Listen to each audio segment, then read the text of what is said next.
But whatever. All right, welcome, everyone.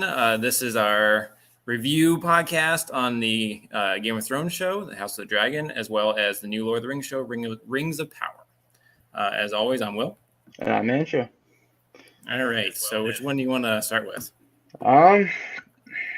Do we want to start positive or do we want to start negative? Let's do negative. Let's start in the chronological order of when they came out. How about that? That's fair. All right, Lord of the Rings it is. Mm-hmm. What were your thoughts on this one? So this one was better, but okay. I mean, basically they're not even digging at the bottom of the barrel of this show. They're like under the barrel. They've lifted it up and they're digging in the dirt underneath of it. So being better than the last couple episodes doesn't take much. But I am growing to like the new introduced elf. I can't remember his name. The one that's in the Southlands right now, who's like doing slave labor. Well, that's a lot of them, but you're talking about the main character elf, who's the black elf. The black elf. I just didn't want to say the black elf, but yes, the black elf. Fair enough. His name. Starts with a B, maybe? I don't know. Anyway, I like that guy. They never say his name. There's not a lot of dialogue I've noticed in his. There's a little bit when he's with his love interest, but as far as everything else, there's not a ton of dialogue. No, they rely heavily on just his facial expressions. Yes. And he does a good job for what's given to him, I think. Which if the filming is correct and the scenes are correct for it, that can be very powerful. I think Dunkirk, right? There's not a lot of dialogue, but the movie is extremely powerful, given the emotion that is conveyed. But you need good actors. To say anything that movie, in A Quiet Place, and that's phenomenal. So yeah. But you need good actors, good acting, good script writing. Well, yeah, script writing I think is key. Yes. That's going to be a running theme with this show. I have sensed. I like Numenor, so the budget that they used to actually build that city, it looks beautiful. It's very Greco-Roman. They clearly are basing off of Atlantis, just like Tolkien based Numenor off Atlantis. So I like that a lot. The costume design could have been a little bit better, just because it seems very generic. When they are castaways essentially on the island, and they don't stick out at all. That should be a problem. Like they should have squids on them or whales or something to show that they're that they're all seafaring people. I think they did a very good job though of conveying that Gondorian vibe. Like you get the opinion that this is the predecessor to Gondor. Yes, which is what you should get. Yes, exactly. I like Elendil, Isildur's dad. Isildur didn't really have anything to do, so it was cool to see the character and be like, oh, I know that guy. Right. I don't understand why the island is whispering to him. That was strange. Galadriel's still terrible. I'll just go ahead and say that. And then we have Discount Aragorn, which is what I named the title of this, knockoff Aragorn. Yes, he is the knockoff, but his character is actually cool. So the actor has done well with conveying his role, and I feel like he's the entire reason Galadriel's story arc doesn't suck so far. I will. So speaking of that, so she's saying she realized that he's a king, so it's just like Aragorn, but it is. And how she says a line that we're going to redeem both of our bloodlines, and I was so thrown off by that, because what do the elves have to be redeemed for? They haven't done anything, particularly her house. That was an odd. It was an odd. Well, I guess now she's disgraced by disobeying orders and not going, back home. But I don't see the disgrace either. No. Maybe it's they didn't set that up enough. I don't know. Yeah, they didn't set that up at all. There's nothing that the elves technically have done that's disgraceful that's been shown in the show. So yeah, that's a valid point. Yeah, I like the fact that we're seeing Mordor being created. I think that's kind of a cool inclusion. It's weird how they did it, because how did the elves not see that from their towers? Right. They can see miles. So miles further than people, and people could see miles from that tower. So I don't understand that. Where are we? How they don't see that the tunnel that's not really a tunnel, it's just a tarp over a ditch. Mm-hmm. Yeah, that's not very stealthy either. The orcs are suddenly like vampires and they're being torched by the sun, they're tolerant. They just don't like it. It hurts them. Right. I think they're acting like they're goblins more than orcs. Yeah, or like rock trolls or something. Right, because goblins aren't supposed to like the sun at all, which is the whole reason. Goblins are the same. I mean, that's the whole reason that's the whole reason in The Hobbit. A lot of the story arc in The Hobbit is them not liking the sun. Yeah, they don't like it, but it doesn't kill them. It doesn't kill them. No, it hurts. It causes them a lot of discomfort. Yeah. So I don't think it was killing them. I think it was causing them significant discomfort. It doesn't make sense in that scene because like they're out walking around in it. I realize they have like these little like head dressings, but like really that's all you need. Why do you even need the tunnel if all you have to do is put on clothing? So right. I mean, if that was the case, you'd see the orcs dressed like they were in the Middle East. Yeah, exactly. That would make total sense. Yeah. I would say grand arching opinion is relatively aligned with yours. The one elf that like I forget his name too. So the black elf, his yeah. The story arc there is getting interesting. I found myself though, like with this last episode, I can't tell if he's a good actor or if it really is he a good actor who's being brought down by his surrounding cast at times, or is he like an average actor being like brought up by his surrounding cast? Because in the first couple episodes, it was weak, right? It was very weak. Mm-hmm. And then in this last episode, it got much better with like all the combat action. And I feel like the commander elf who got killed, which I wish they explained how they got captured. That was the surprise to me. How did they get captured before him? Because he's introduced to them all being there. Yeah. So it's really weird, but the acting from his commander and everything I thought was really good. The whole he's old, and I don't understand how there's old elves. I don't think they understand the material. No. But also I was really confused by how all the elves were weak as shit when again in that combat scene. So yeah. I forgot about the evil hedgehog. Yeah, the hedgehog that came out and just meleeed one of them. It was kind of cute. Yeah, I believe they should have had more because I don't believe the elves could have it's just one coming straight on at the elves. I have a hard time believing that one would have done enough. Like I feel like they needed to have it where they were like pack animals circling around trying to pick out the weak ones, the weak elves that were exposed or something. It had to be more strategic than it is. I mean, every time we've seen a warg before this, they're always in a pack and they're terrifying. Yeah. So what happened? Like really, why was there no pack? That is exactly the question mark, right? But the scene, it was a good shift in his story arc with the combat and everything. So I was a fan of that.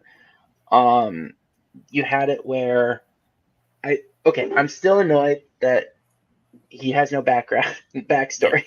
Like you missed another opportunity to talk about a backstory with them being in the prison, looking for ideas and creativity and talking about their different experiences. Missed a perfect opportunity to have that type of interaction to explain his background.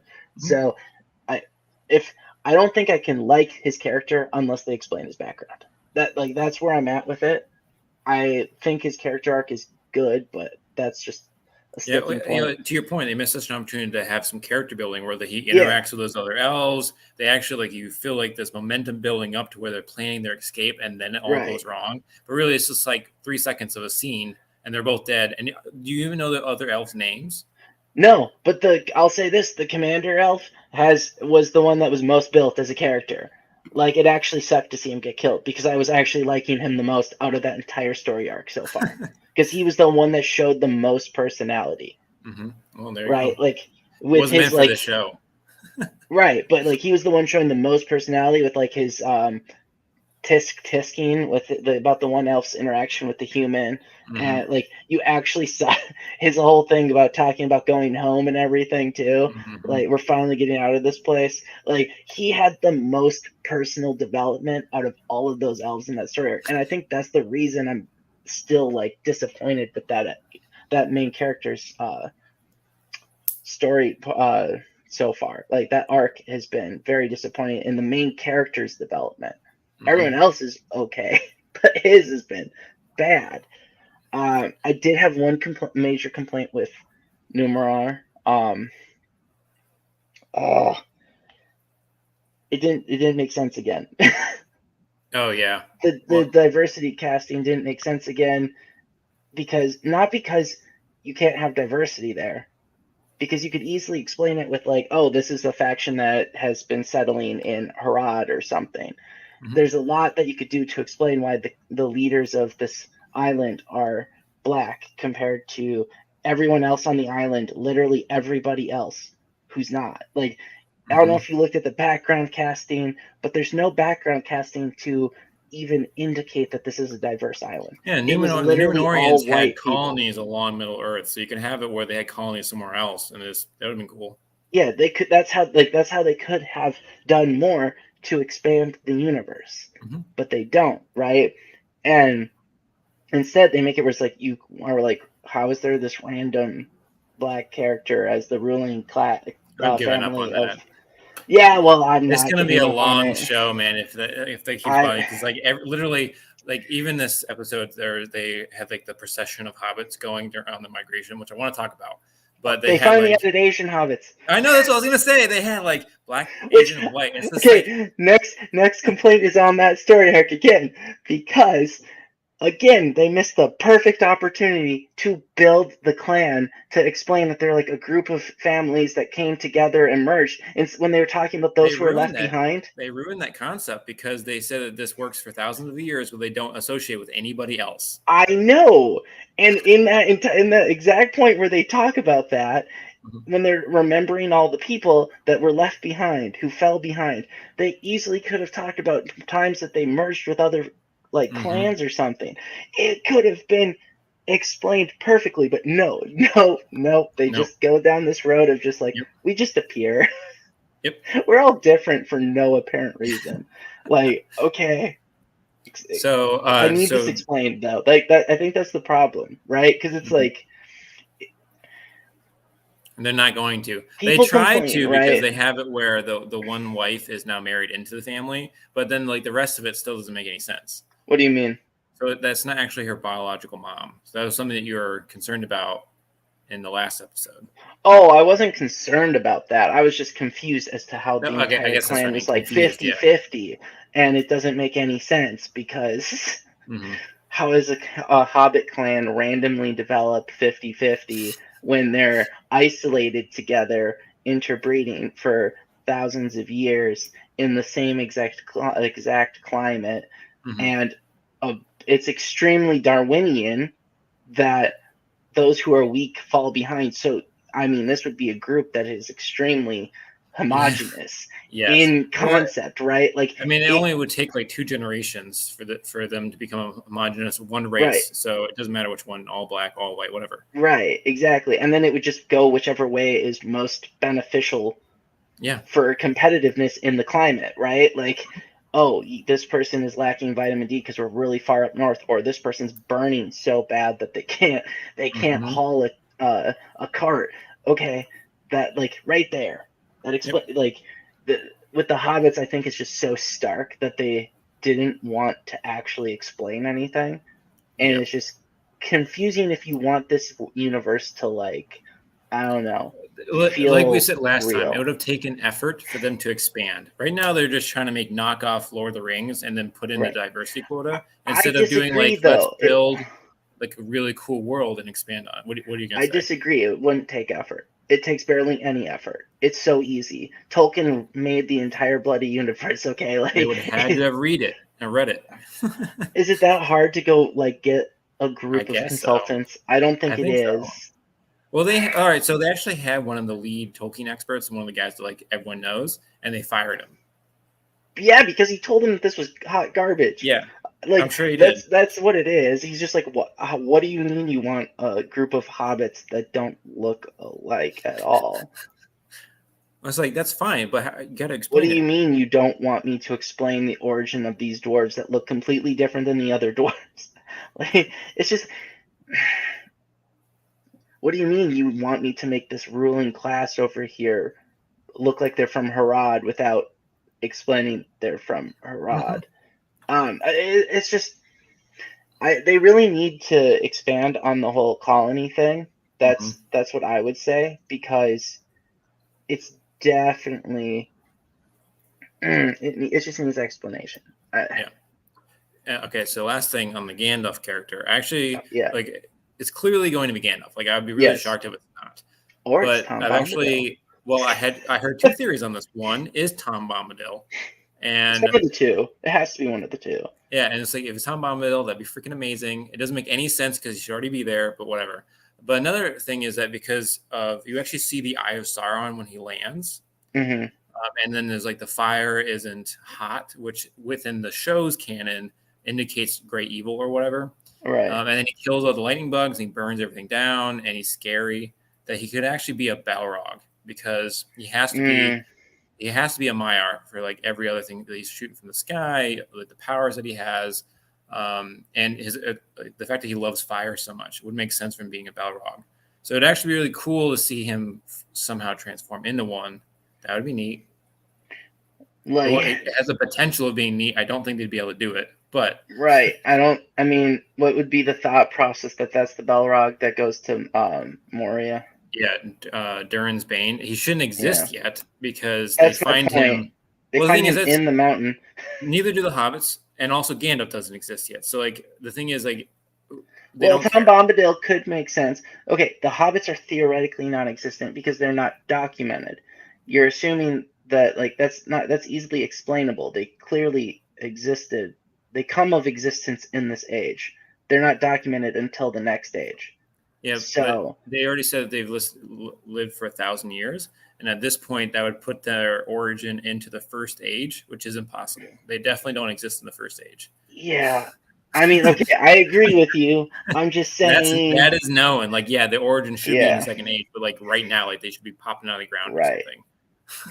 With Tom Bombadil being their leader. Well, Tom Bombadil has been in Middle Earth before anyone else. That's why he's so weird and unexplained. Well, okay, it'd be funny if he turns out to be Tom Bombadil, and this is how they get to the Shire. I would love it. Like, he just ends up leading the way to the Shire, and they settle, and then he goes into the forest to create his own little. Yeah, and he loves the Hobbit so much that he shrinks himself to look like a Hobbit. Yeah. It'd be funny. I think it'd be funny. And he takes Nori, I think that's the Hobbit's name, as his wife, and she becomes Daffodil or whatever the heck her name is. They just go all out with the weird. Yes. I mean, they might as well at this rate, right? Because they're not following any canon. So, it's just, I feel like it's going to still be interesting to see where they go, kind of like from a train wreck kind of perspective. But exactly. I will say this is my prediction. So Galadriel is going to realize that Sauron. She already knows Sauron's making Mordor. She's going to warn everyone. Everyone's going to say no because you're a woman. We don't believe you. And then the thing is, like, what I'm really worried about is that in the actual story, Celebrimbor is persuaded by Sauron to make the rings. I think that's how they get corrupted. Yada yada yada. Right. I don't understand how they could do that with the story that they're setting up, because they know that he's back, which they didn't know that he was back at this time, and they're again, he's creating a strong, like, an entire country essentially for himself. Right. So, like, how can you be like, oh, there's a stranger who wants me to make these powerful objects? I don't know who he is. They're just gonna make it a vanity project. That's what I'm perceiving right now. These rings are gonna be a vanity project of the Smith who wants to be creating a legacy. That is how Sauron convinces him to do it. But how do you write that story when they already know Sauron exists? You know what I mean? Fair. I don't think they're going to go there. I think they just are flying by the seat of their pants. I don't think they're just trying to create something in the world that's look like, not is Lord of the Rings, right? It's look like Lord of the Rings. It is not Lord of the Rings. And it's just shown, right, by the laziness of lack of actual world building. We're like, what? How many episodes in are we? At least we're 3 episodes in. I think we're already a third of the way through, and they've dropped the ball extensively on world building. Mm-hmm. I like how the orcs look. I think the orcs are the only ones that are well done. The one thing that I think is really funny is that the orcs are all now white, but I'll let that slide. Let's say you know what?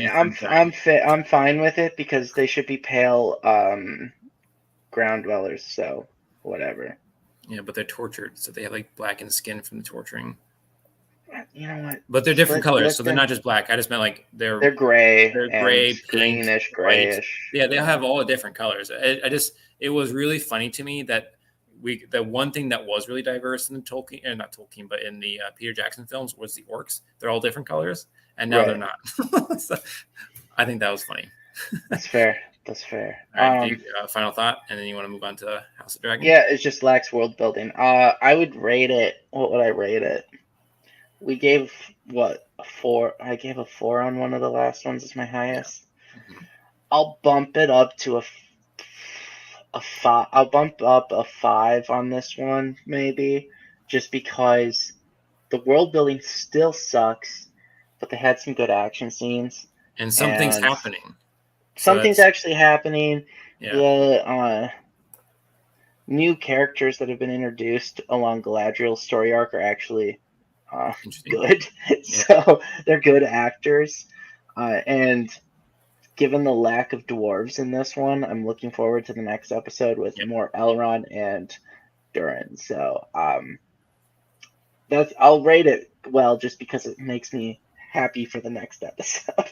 Yeah, I'd give it a 5 as well, and I think for all the same reasons. The Númenóreans I thought were pretty well done. I'm interested in their storyline. I'm interested in how the elf's going to escape from the orcs.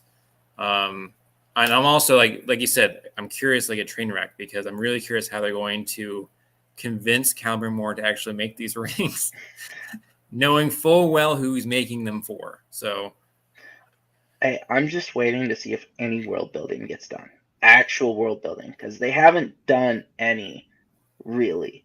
Mm-hmm.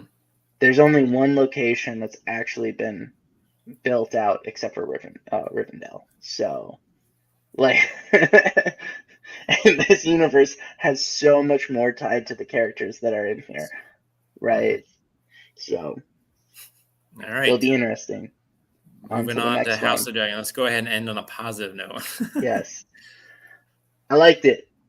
I don't know how else to say it. It was a strong episode, start to finish. It really was. It's given the respect it deserves. It's conveying how brutal they were.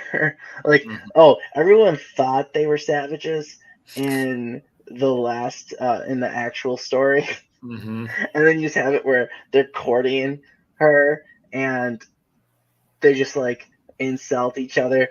Draw swords. One person's ended up gutted right there.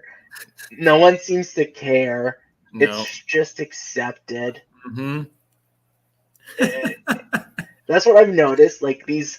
There's too many sons, so it's actually setting it up right perfectly for the conflict. You might not think about it. 60 years of peace. That's why. Yeah, they're setting it up though perfectly for the conflict, where the whole saying about the summer suns, right? Mm-hmm. They aren't right. They haven't had the big conflicts. They haven't experienced the winter. And that's good, foreshadowing and world building, because they've mentioned that slightly in every single episode about lack of war, and none of them respect it. It's all a game, and they just end up killing each other. But people just accept it because they have an abundance of sons. Apparently, it's just the one guy just watching his. I believe that was his son. Based on the crest, right? He just goes down and he's like, "Oh my god, he's bleeding out! What the hell?" And he's just but he's not angry with the guy who just did it to him, right? He's just and you ever hear about anyone seeking vengeance for the conflict at the tourney or anything? It's just no. That was my 7th son. I don't give a shit. So I feel that's a really good element that people might be overlooking just a tad. Were you expecting Daemon to actually kneel? Oh, no. No, I was not. I was expecting way more out of that. But it explains the rest of his arc in that episode, explains why he came so respectful. Mm-hmm. Right? Like, he wants something greater, which, okay, it's going to sound terrible, but the way the story has been developed so far, he's honestly the best fit for her. Yep. Personality-wise. I'm not condoning the incest concept, but, like, in the Targaryen family, it's not it's not considered that, but they really have built his character to basically be the perfect match for her. Yes. I was actually shocked he didn't go through with it completely and utterly. That's the thing that I was surprised by. Well, he's manipulating her, so he wants her to want him, which she did. Mm-hmm. But which then just ended up with him not following through with his teasing, just ended up with her sleeping with the. Yeah, which, by the way, that's going to probably come back to bite that guy because he took a vow of celibacy, which means that he just signed a death sentence for himself. Well, only if he gets caught. Yeah, but come on, there's spies everywhere. I mean, we're assuming that ends it, right? We're assuming that's the only time that happens if he doesn't get caught, but that's not going to be the only time, just because Daemon unknowingly caused her to find interest in another than him, because he basically primed her for that entire interaction. Yeah. For lack of a better description. Were you surprised that with how the king acted about it all? Obviously not, since we kind of know what happens. Yeah. But no, I think he was trying. Like, he actually did the decisive decision where he, banished him again. I'm talking more about how he dealt with Hightower. Oh, that he got rid of him. Yeah. Yeah. I'm like, because he clearly doesn't believe his daughter, right? He doesn't believe her. Well, he knows that Hightower is up to no good, and he knows that Hightower has an incentive to not always serve his best interest. Yep. But it's not really necessarily his best interest he's not serving. He's still serving the Targaryen family's best interest to a certain degree, just not his daughter's. Yep. Which, I mean, the marriage is going to happen now. Yeah. Well, the thing is, he has to set it up where she's like in the best position possible. So he's going to do everything he can to do that. Yeah. I mean, I thought it was silly that he ever said she could go pick. Yeah. There's clearly only one answer to who she could pick. Obviously, it's a Stark. I mean, there's two options. It's either the Sea Snake and his ships to unite the Valyrians, right? Or it's a Stark, yeah. Yeah. Just given the sheer size of the military up there, they already have the Vale's army. So, I mean, someone has to look at that prophecy and be like, "Huh, fire and ice." Yeah. Someone has to think of that. But anyway, I think that from a political standpoint, it definitely makes sense for her to marry the Sea Snake. Yeah. I mean, Targaryen blood. They're thinking about they're going right down. They guard the whole waterway to King's Landing. I feel like you kind of need them. Yeah, and I mean, it's medieval times technically, and the kings and queens are sleeping around with everybody, so it's okay to have a political union. Well, yeah. As long as it doesn't result in anything. Yeah, I'm saying as long as it doesn't result in just given the way they cast the role, there's no getting around if she's unfaithful like Cersei, okay? Like True, but they have moon tea in the story, so I mean she could always just drink the moon tea. That's true. But yeah, I mean, I'm trying to think if I'm forgetting anything major. It was really a setup to what's to come more than anything. Yeah. World building, like the building. It was world building. Like that's the thing, right? It's like I think that's a very good point, right? The House of the Dragon has episodes literally dedicated to world building. It's had basically 2 now dedicated to world building, and Rings of Power has had none. We should go through and actually count the number, like lines of dialogue in the Rings of Power, because I don't think that there's more than like not 10. Much. There's not much in an episode. It's really it was all put on scenery. Mm-hmm. Whereas like the scenery's okay, but I'll say this: while the scenery is not a major point of House of the Dragon, overall it's not. The set building is great, unparalleled. I don't like. I think Rings of Power should have spent less money on CGI and more money on actual set building, because House of the Dragon, every like castle scene is a legitimate set that's been built or is already a built thing that they're just utilizing for the set, and it looks pretty as all could be. Like when Daemon and what was her name again? The princess. Rhaenyra, yeah. There's two. They have too many R names in the Targaryen line. I always forget it. Rhaenyra. Those two interacting in that like little villa scene, like in the courtyard where you have like the flowers hanging and stuff. It's just an extremely pretty scene. Agreed. And it really just describes everything you would expect from King's Landing and like high civilization. Yep. And it's little things like that I think make House of the Dragon so good. So much better. Right.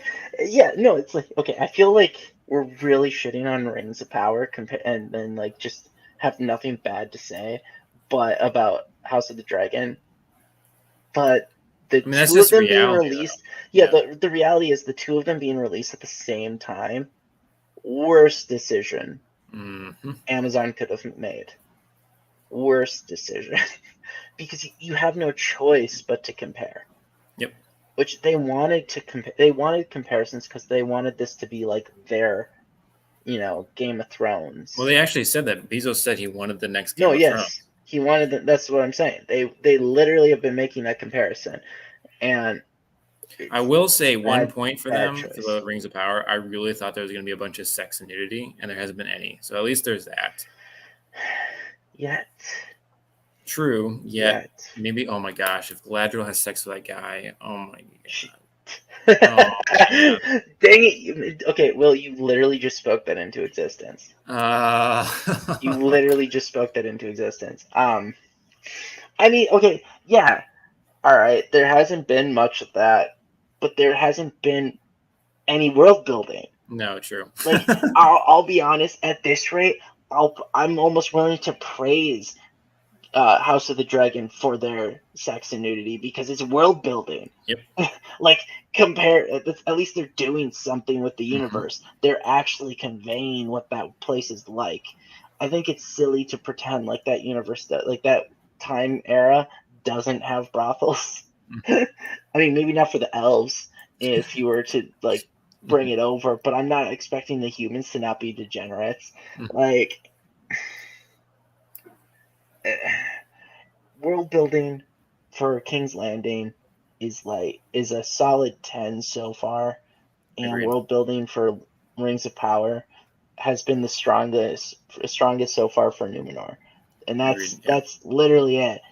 And even then, it doesn't make sense because of the random leadership with obvious heritage from Harad without never being explained, right? Because they seized power. Yep. That's the other thing. It can be explained perfectly because they can say this family or like faction from who was colonizing down by Harad, they came back and they seized power. Like, you could easily say something like that because the whole character arc is how this is like a relatively new leadership and they're so anti-elf. Which I don't think that's how it goes in the actual Silmarillion. I'm pretty certain that she's the daughter of a king that gets deposed, but she marries that guy that we saw talking to her, and he's the one who actually does it, and he hasn't done it yet. So right. It's going to be really weird when he marries her and deposes her at the same time. Like, I don't understand how that's going to work. But they've done it now where it's like they already said that family was like new royalty almost. Yeah. In the show. So it's like you got to explain it. Yep. Just because of how the background casting was done. You can't even claim that it's all from like the same island, right? Because it's just like you've basically contradicted yourself in the show through casting. So world building score for Rings of Power is a solid negative number. I'd give them like a 2. Why? Okay, tell me why you're giving them a 2. Because all right, I'm gonna give them a 1 because I'm gonna back off on this because a lot of the stuff that they're showing it to you, and I'm like, oh, I know that, but they don't explain to you what's going on, how it got there, who the main characters are, and like why it's important. That's okay. That's what I was going to ask, because it's like when you know the background, when you know the universe, when you know the stories, you can fill in gaps.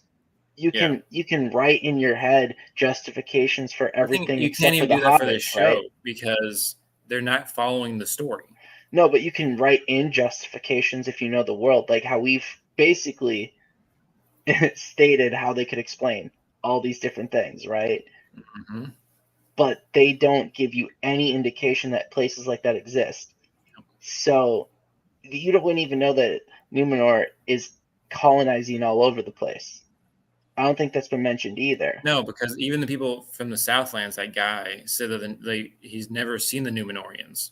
Right, so which is like complete garbage because you would know who they're they everywhere. Yeah, everyone would know who they are. They fought on the side of the elves in all the conflicts that they fought on the opposite side of. Yes. And were rewarded with the Paradise Island. Which doesn't make the elves didn't give them that island, which is like, again, it's like, what the hell are they doing? Right. But like that's the way that it's going, right? They contradict themselves. I find a 1 hard to give, man. Yeah. It's hard to give, right? Because they'll show you things. Mm-hmm. But they rely on you like knowing things that they don't even really want you to know, because they don't want those to be things. Yep. Right? Exactly. So because if they wanted us to know about Harad, they would talk about Harad. Mm-hmm. And I would be so for that. I'd be so excited to see that. If they wanted us to know about the Easterlings more, they would talk about the Easterlings more. But they don't. If they wanted us to know that there was any other dwarven factions besides the Longbeards and Durin's folk, we would be told about them. But we're not. And the Hobbits, I mean, you saw what they did with the Hobbits. They don't want us to, they don't want that to make sense at all, right? So, yeah, I'm going to stick with a solid negative. Okay, fair. Wherever someone wants to put that negative number on a negative 1 to 10, then you can put it wherever, because it's, in my book, all bad. All right, let's go back to pretty. Let's go back to House of the Dragon and give a rating. Now that we've gone back to the Rings of Power and shitting on it. What did we rate last time? We gave some strong ratings. I would say this was a 7.5 again. Yeah. A solid 7.5. It was great world building. It was spicy. Mm-hmm. Really, there's a lot of political maneuvering. It really sets the tone. It's just like, people might say it's boring. Only complaint, lack of combat, but like, it's really tone setting. It's just, it makes you actually anticipate what's to come and appreciate it. It's not just like garbage on the screen that you forget about 3 seconds later. Right, they're building up. They're building up to something. It's like, it's not just like, oh, cave troll. Yeah. Ice troll. Like, or like, oh, here's evil Sonic. Yeah. Dead 2 seconds later. Yeah. So it didn't matter. I mean, yeah, no, they're actually setting up a legitimate story build. It's you're going to want to binge. This is literally a season that you're going to want to binge once it's all out. You can tell, because the way it sings to you, in a sense. It has the ups, it has the downs, it has the expansion. we're right now, these last 2 episodes were the chorus of a song, and you're about to get something that's much better coming when the conflict starts. And I don't think there's going to be a slowdown in that conflict either. I think that's going to be action-packed episode after action-packed episode. I think like the last 3 episodes are going to be ridiculously action-packed. Mm-hmm. And Agreed. I don't believe I've heard anything about the budget for this, but it's been clearly a good budget. So they're really trying to make up for the last season. So well, these people, the people who are doing the show, like the show running, clearly have read the books, because they're trying to actually make set pieces look more book accurate. So like they brought the throne. dagger in. Say it again. Oh yeah, the cat's paw dagger, but also Harrenhal that you see briefly in the very first episode, but it's gigantic and actually looks like the way that it's described in the book, versus like this weird, decrepit, like one little itty bitty tower that was in the original show. Right. Yeah. No, it's really well done. Mm-hmm. I mean, Martin was involved, right? If I remember correctly. So instead of finishing the freaking story, yeah. Don't expect that. I do expect it. I'm so mad. Do you think we'll live to see Winds of Winter? I don't think so. I don't think he will, but I mean, he has to have the books mostly written. I refuse to believe that he doesn't. I just think he's not happy with them, and he's being a prima donna. So we're more likely. I'm okay with it being only okay ending. I just want it to be done, so I can actually buy them all. I can read them back to front to back. Yeah, that's the only reason I've held off on a nice solid book collector's edition. Yeah, I want them all to match. Yeah, I agree. And it's I want the full. What is it supposed to be? 7 books now. I want the full 7 book collector's edition, leather bound or some shit like that, and I want them to have a matching style. Because right now, what's the point of buying a collector's edition of an unfinished series? Yeah, no. Yeah, I have all the Witcher books, and all of the covers look very similar to the last one that came out recently, and it's just it really bothers me. It shouldn't bother me, but the cover doesn't match. Yeah. No, that's a very valid point. Which you can always, if you're really frustrated with the way Rings of Power are in comparison, the recommendation would be to go buy as many books from the universe as you can to read, and get them in a nice collector's edition. And that is not sponsored. That is just encouraging you before Amazon ruins it completely and blocks the books, so they don't have any evidence of what they've done. Oh man. No, I refuse to accept that's going to happen. What? You'll never be able to buy the Silmarillion ever again because not on their store, because they'll refuse to show any evidence that there was a contrary. Yeah, maybe they'll have their own version. Yeah, they'll make their own. Yeah, not edited by a single token. So yeah, you agree with the 7.5? Yeah, I'll give 7.5. Yeah, 7.5. Yeah, which I'm more ashamed than I am that I was to admit, but I was low key rooting for Daemon the entire time, even when it was even though it's a sick, twisted plot. But hey, they're Targaryens. You can only care so much. Mm-hmm. Exactly. It's his fault. It's their fault for making him such a likable character. I want her to actually marry one of the House Mormon. I'll change it. That way they can warg into a bear form and ride the dragon. And that becomes the new sigil. Yeah.